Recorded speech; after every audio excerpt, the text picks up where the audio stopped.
উল্টা আছে, উল্টাকে ধৰে নিতে।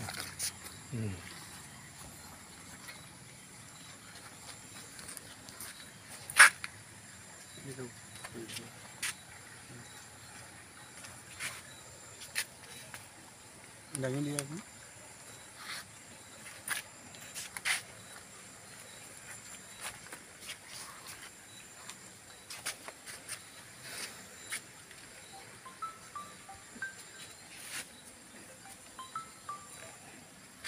উল্টা আছে। ঠিক আছে কৰিলে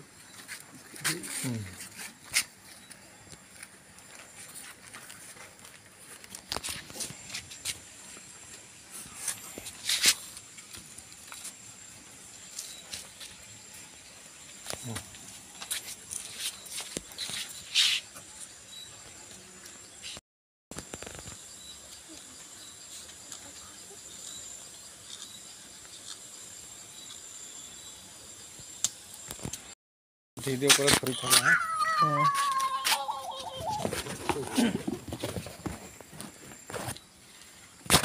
বাবু থৈ দিয়ক ফোন কৰা আছে ন? অঁ ধৰি থাকিলে বাৰু শুৰু কৰোঁ ন। বাৰু যিয়ে নহওক আপোনালোকক সকলোকে নমস্কাৰ জনাইছোঁ। পদমণি বস্তি নম্বৰ 1 PWSSৰ সন্মানীয় সজল মিত্ৰ ডাঙৰীয়া, জল মিত্ৰৰ পৰা আপুনি সজল মিত্ৰ হৈ গ'লে আজিকালি। চৰকাৰে কিছুদিন আগতে মানে হেৰি কৰিছে।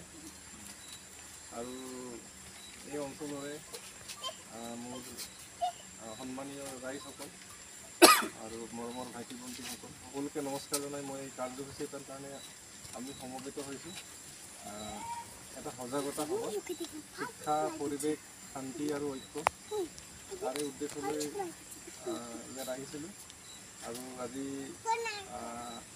বিশ্ব পৰিৱেশ দিৱসটো যেনেকৈ আমি পালন কৰোঁ, আজি আৰু এটা দিৱস আছে, সেইটো পালন নকৰাৰ কাৰণে আমি বৰকৈ ইয়াৰ ওপৰত জ্ঞাত নহয়। আজি যেনেকৈ ক'বলৈ গ'লে বিলৰ দিন, মানে বিল বুলি ক'লে য'ত মাছ মাৰে, নৈ, বিল, পুখুৰী, খাল, বাম তেনেকুৱা ধৰণৰ। আৰু বিলৰ বিষয়ে কি ক'ম, সকলোৱে জানোৱেই বিলৰ পৰা কি পোৱা যায়। অকল মাছেই নহয়, আমাৰ ইয়াতে মাছৰ কথাটো আহি পৰে, কিন্তু বেলেগ দেশত, বেলেগ জেগাবিলাক পৃথিৱীৰ অন্যান্য ঠাইত মানে বিলৰ পৰা বোলে আটাইতকৈ মানে চাফা পানী, ভাল পানী ওলাই বোলে। জম্মু কাশ্মীৰত গ'লে আমি দেখা পাওঁ, তাত নানা ধৰণৰ আমাৰ পৰ্যটকো আহে টুৰিষ্ট চাবলৈ। জম্মু কাশ্মীৰ ঘৰে ধৰক মানে নানা ধৰণৰ বিল আছে, পুখুৰী তাত দেখা পাব ভৱিষ্যতে যদি যায়। কিন্তু আজিৰ টাইমত মানুহে মানে সেইটোৰ ওপৰত অত্যাচাৰ বেছি হৈছে, সেইকাৰণে প্ৰদূষণ হৈ গৈছে। সেইবোৰৰ ওপৰত মানে নহ'বলৈ, কাৰণ আমাৰ লগত সেইটো কোনো লেনা দেনা নাই ক'বলৈ গ'লে, কিন্তু তেওঁলোকেতো ল'ৰা ছোৱালীয়ে ভৱিষ্যতে ডাঙৰ হ'ব বা পৃথিৱী বচাবৰ কাৰণে সেইবোৰ বিলো লাগিব, কথাটো কৈছোঁ। সেইকাৰণে সেইবোৰৰ প্ৰতিও আমি গোটেই বিশ্ববাসীয়ে পালন কৰিব লাগে, যাতে এইটো দীৰ্ঘায়ু হওক। নহ'লে বিলবিলাকতো দিনক দিনে পিটনি এইবোৰতো নাইকিয়া হৈ গৈছে, ফলত মানে মাছ বা অন্যান্য প্ৰকৃতি নষ্ট হৈছে, চৰাই চিৰিকটি এইবোৰ থাকিলেহে আমি জীয়াই থাকিম। আৰু ছেকেণ্ড কথা হ'ল মানে কি, গছ থাকিলেহে আমি জীয়াই থাকিম। আমি সকলোৱে জানো গছ থাকিলেহে পানী থাকিব, গছ নাই মানে পানীও নাই। এতিয়া মৰুভূমিবিলাকত গছ নাই, গছ গছনি নথকাৰ ফলত তাত পানীও নাই। আৰু এই স্কিমৰ পানী আমি খাই আছোঁ, ধুনীয়া চাফা পানী ওলাইছে, মই দেখা পাইছোঁ, স্কিমটো বহুত ধুনীয়াকৈ বনাইছে। কিন্তু কেছটো হ'ল, এই পানীটোকে মানুহে কি কৰে, অপব্যয় কৰে। টেপ খুলি থৈ দিব, এই চৰকাৰী পানীহে বুলি কয় মানে। আৰু পানীটো চৰকাৰী নহয়, স্কিমটো চৰকাৰে খৰচা কৰি মেলি আমাকে দিছে, আমাৰ পইচা দি বনাইছে, কিন্তু তাক আমি অপব্যয় কৰিছোঁ, ভালদৰে ব্যৱহাৰ কৰিব জানো নাই। টেপ খুলিলেও খুলি থাকক, কি আহে যায়, এইটো একচুৱেলি এইটো নহয়। এই বছৰ যেনেকৈ পানীৰ কাৰণে মানুহে কান্দিবলগীয়া আছে, কাৰণ খেতি বাতি নাই, চাউলৰ দাম বাঢ়িবই, খেতি বহুত বেয়া। কিন্তু কোনো প্ৰতি কিছুদিন আগত বৰষুণ আহিলে বুলি, সেইকাৰণে মেইন কেছ হ'ল গছ গছনি নথকাৰ ফলত, পানী অপব্যয় কৰাৰ ফলত এই ঘটনাবিলাক আমিহে কৰিছোঁ। আমাক এটা সংকট দিছে, ৱাৰ্ণিং দিছে আমাক, যে মানৱ জীৱনে যদি সজাগ নহয়, তেতিয়াহ'লে ইয়াততো আমি পৰিণাম দিব লাগিব। সেইকাৰণে বিশেষকৈ উঠি অহা প্ৰজন্মকেইটাও মানে তোমালোকৰ মা দেউতাক বা সকলোকে ক'ব লাগে, গছ কাটিব নালাগে, প্ৰকৃতিৰ ধ্বংস কৰাত আমি সহায় কৰিব নালাগে, পানী সংৰক্ষণ কৰিব লাগে, পানী অপব্যয় কৰিব নালাগে। এই শব্দকেইটা আমাৰ মগজত সোমাই থ'লে সেইটোৱে বহুত। কোনোবাই গছ কাটিবলৈ তাক বিৰোধ কৰিব লাগে, এই নাপাতো বেলেগ কিবা উপায় আছে যদি চিন্তা চৰ্চা কৰক। তাৰ ওপৰত যদি হেৰি নহয় বিকল্প হিচাপে বেলেগ আছে যদি সেইটো আমি চিন্তা কৰাটো খুবেই প্ৰয়োজন। কাৰণ আমি কান্দিবই লাগিব, কান্দিয়ে আছে দিনক দিনে, পানী নাইকিয়া হৈ গৈ আছে। আমি পানী এই বছৰটো বাতৰিত বানপানীৰ বাতৰিয়ে নাই। অসমত প্ৰত্যেক বছৰে বানপানীয়ে হৈছিল। এই বছৰ কিন্তু বানপানীটো একেবাৰে নীল। তেতিয়াহ'লে কিমান ডাঙৰ এটা সংকট হ'ব। আৰু মেইন কথা হ'ল আৰু আটাইতকৈ ইয়াততো প্ৰায় আদিবাসী সমাজৰ মানুহ আছে। মই গোটেই অসমৰ চুকে কোণে ঘূৰিছোঁ জেগা জেগাই, মই ফ্ৰী টিউশ্যনো কৰি আছোঁ। কিন্তু আদিবাসী সমাজটো শিক্ষাটো একেবাৰে তললৈ কম হৈ আছে আজিকালি। বেলেগ কমিউনিটি বেলেগ জনগোষ্ঠীৰ বহুত ওপৰত গৈছে শিক্ষাৰ। কিবা এটা পৰীক্ষাৰ ৰিজাল্ট দিলে তেওঁলোকৰ ৰিজাল্ট আহিবই, নম্বৰ মানুহ লিষ্টত থাকিবই, কিন্তু আদিবাসী সমাজৰ এইটো নাই। কাৰণটো হ'ল আমি স্কুল কলেজে পঢ়িব লাগে, স্কুল যে ল'ৰা ছোৱালী পঠিয়াব লাগে, কথাটো এতিয়াও মানে কিছু অঞ্চলত মানে হেৰি নাই, মানুহ মানে মগজত নোসোমায়।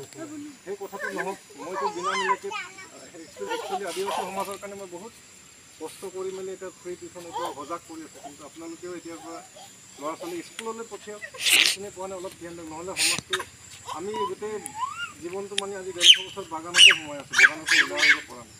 সেই কথাটো আমি বিচাৰ বিবেচনা কৰিব লাগিব। আপোনালোকে কি ভাবে নাজানো, সেইটো কিন্তু জেলত থকা নিচিনা হৈ আছে। যেনে তেনে মানে খাই জীয়াই থাকক বুলি কোৱা নিচিনা হয়। সেইকাৰণে সেইটো যাতে নহওক, শিক্ষাটো খুবেই প্ৰয়োজন আছে। আৰু তোমালোকে ভালকৈ পঢ়া শুনা কৰি ডাঙৰ মানুহ, নহ'লে আকৌ বেলেগৰ ঘৰতে হাজিৰা কৰিব যাম, বাগানতে পাত তুলিব যাম বুলি নাভাবিবা। মানে আমি অফিচাৰ হ'ব লাগিব, ডক্টৰ ইঞ্জিনিয়াৰ হ'ব লাগিব, সমাজৰ ভাল মানুহ হ'ব লাগিব। সেই কথাটো আমি মনলৈ অফিচাৰ হ'ব লাগিব, ভাল নেতা হ'ব লাগিব, এনেকৈ ভাবিব লাগিব। তাৰ কাৰণে কিন্তু আমাক শিক্ষা লাগিব। আমিতো আমাৰ গাঁৱৰ মানে আগৰ প্ৰজন্মটো সেইটোতো স্কুল কলেজ নগ'ল, কিন্তু এতিয়া প্ৰজন্মটো স্কুল কলেজ যাব লাগিব এতিয়া। নহ'লে এই সমাজটো আকৌ আমাৰ দৰে আকৌ পিছ পৰি যাব। এতিয়া বিশেষ অলপ ৰাতিও হ'ল, বিশেষ দীঘলীয়াও নকৰোঁ। আৰু সকলোৱে মিলি থাকোঁ। পৃথিৱীত মানে জাত পাত লৈ কোনো জীয়াই থাকিব নালাগে। এটা গোটেই যদি আমি হিষ্ট্ৰী যদি চাওঁ, বুৰঞ্জী আগৰ কথাটো যদি আমি চাওঁগৈ, এটা পৰিয়ালৰ পৰাই মানুহ জীৱন আৰম্ভ হৈছে।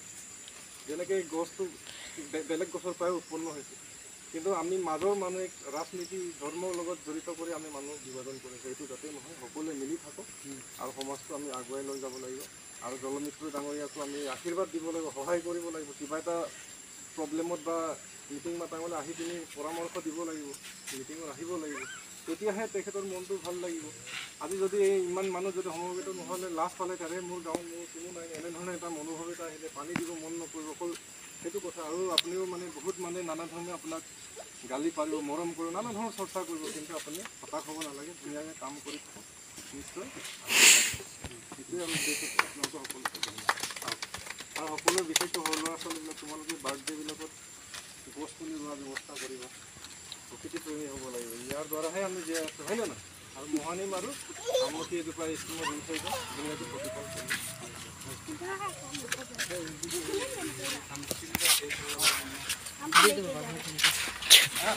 চবে আপোনালোক মাটি অকণ দি যাওক দিয়ক।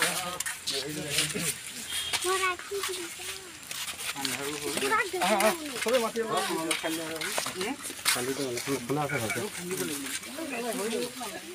হৈ যাব বেছি তললৈ হেৰি কৰিলে বেয়া।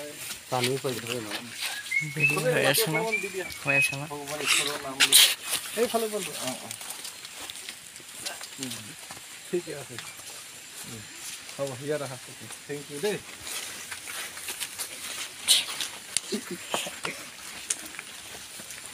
খাদ্যটো দিয়ে নেকি ডাঙৰ টিপাটো ভালেই চিন্তা কৰিছোঁ। টিপাটো হ'লে ভাল, ভৱিষ্যতটো বেছি ভাল হ'ব।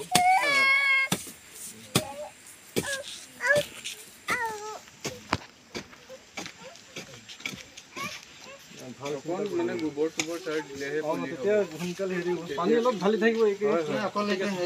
বালি মাটি যে বালি মাটি পেলোৱা মাটিৰ কাৰণে নহয়।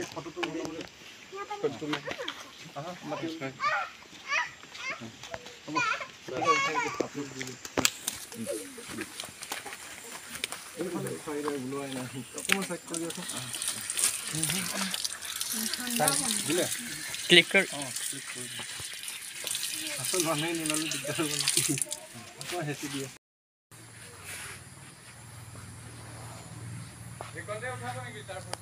অঁ নহয়, তাতে মই ইয়াতে কৰিম।